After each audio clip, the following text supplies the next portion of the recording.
Diamond లాంటి food అండి ఇది. షుగర్ స్పైక్స్‌ని కంట్రోల్ చేస్తూ వెయిట్ లాస్‌కి ఎంతో ఎంతో యూజ్‌ఫుల్ అయ్యే ఈ ఫుడ్‌ని ఎలా మర్చిపోయారండి మీరందరూ?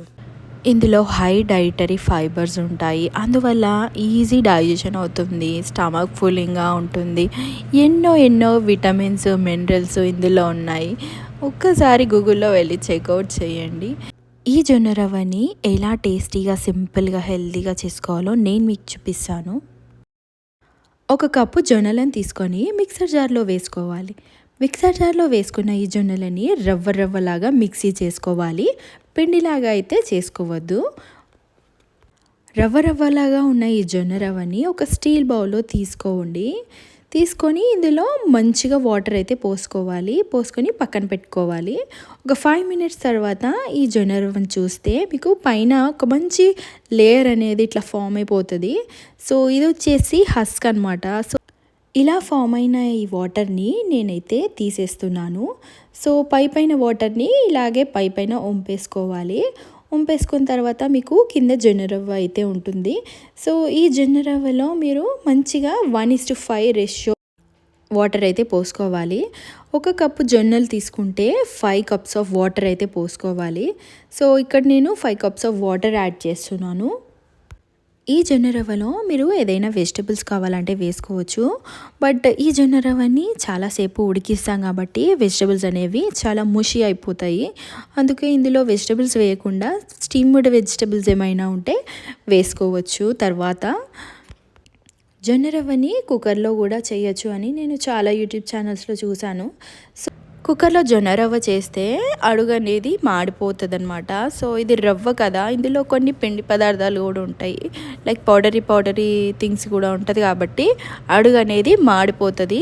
సో ఇలా మాడిపోయింది పైన అయినా తినచ్చు అని అనుకునేదాన్ని. బట్ అది టేస్ట్ వచ్చేసి చాలా చేదుగా ఉంటుండే. సో కుక్కర్లో జొన్న రవ్వ అయితే అస్సలు చేసుకోవద్దు. పెద్ద సైజ్ కుక్కర్ మీ దగ్గర ఏదైనా ఉంటే అందులో 1 కప్ వాటర్ పోసి దాని మీద స్టీల్ స్టాండ్ పెట్టి దాని మీద జొన్న రవ్వ ఉండే బౌల్ని పెట్టి జొన్న రవ్వ బౌల్లో 1 టేబుల్ స్పూన్ ఆఫ్ సాల్ట్ వేసుకొని ఇలా 3-4 విజిల్స్ ఉడికించుకుంటే మీకు సరిపోతుంది. 3 విజిల్స్లో మంచిగా ఉడికిపోతుంది. యాక్చువల్లీ కుక్కర్ కూడా లేదు, కుక్కర్ కూడా యూస్ చెయ్యము, పొయ్యి మీదే పెట్టాలి అని అనుకునేవాళ్ళు 4 అవర్స్ బాయిల్ చేయాలంట. సో యాక్చువల్గా ఈ జొన్న రవ్వని 4 అవర్స్ బాయిల్ చేసేవాళ్ళు పాతకాలం పద్ధతిలో అయితే. సో మనకి అంత టైం అయితే ఉండదు కదా మార్నింగ్.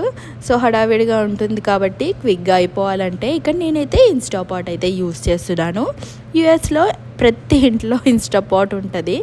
సో ఈ ఇన్స్టాపాట్లో ఇలా స్టీల్ స్టాండ్ పెట్టి 1.5 కప్ వాటర్ పోసి ఇందులో ఈ పెద్ద బౌల్ అయితే పెట్టేస్తున్నాను. ఇక నేను పొడుగ్గా ఉండే ఒక స్టీల్ బౌల్లో అయితే ఈ జొన్న రవ్వ వేస్తున్నాను. సో ఇట్లా చేయడం వల్ల స్పిల్ అయ్యే ఛాన్సెస్ తక్కువగా ఉంటాయి అన్నమాట. మరి చిన్న చిన్న బౌల్స్ అయితే పెట్టద్దు, కొంచెం ఇలా పెద్దగా ఉన్నది పెట్టి సో ఒక్కసారి ఇట్లా స్టిర్ చేసి జొన్న రవ్వని ఇన్స్టాపాట్లో పెట్టేసేయండి. ఇక నేను టైమర్ అయితే సెట్ చేస్తున్నాను. ఒక 25 మినిట్స్ అలా సెట్ చేశాను.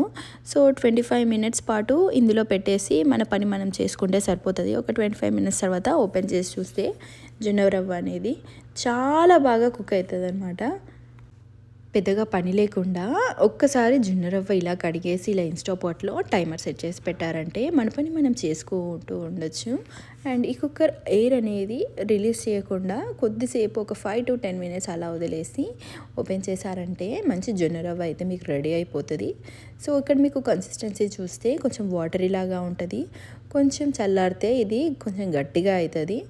ఇక నేను జొన్న రవ్వలో తడకా వేస్తున్నాను. తడకా వేసుకుంటే జొన్న రవ్వ టేస్ట్ అనేది చాలా బాగుంటుంది. అది నెయ్యితో వేసుకుంటే ఇంకా బాగుంటుంది.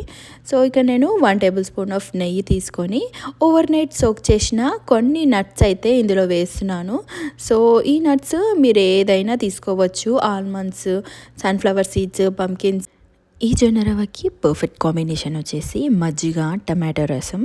స్కూల్ గోయింగ్ కిడ్స్కి కూడా మీరు ఈ జొన్న రవ్వ ఇవ్వచ్చు. అండ్ ఈ జొన్న రవ్వ మీద లిటిల్ క్వాంటిటీ ఆఫ్ మిక్చర్ అయినా, లిటిల్ క్వాంటిటీ ఆఫ్ బూందీ అయినా వేశారంటే చాలా చాలా ఇష్టంగా తింటారు పిల్లలైతే. లిటిల్ క్వాంటిటీయే వేయండి, టూ మచ్ వేయద్దు. ఈ జొన్నలు వచ్చేసి నేను ఇండియా నుంచి తెప్పించుకున్నాను. సో ఇవైతే మంచిగా 2-3 టైమ్స్ వాష్ చేసి ఎండలో మంచిగా ఎండబెట్టారు. సో ఇలా ఎండబెట్టి మంచిగా పార్సల్ చేసి పంపించారనమాట. సో ఇలా కాకుండా వేరే పద్ధతుల్లో కూడా నేను ఇంత పెద్ద ప్రాసెస్ మీరు చేయలేరు అనుకుంటే 1 కప్ ఆఫ్ జొన్నలని మంచిగా ఓవర్ నైట్ సోక్ చేసుకొని మార్నింగ్ మిక్సీ చేసుకొని ఇలా కుక్ చేసుకోండి, సరిపోతుంది.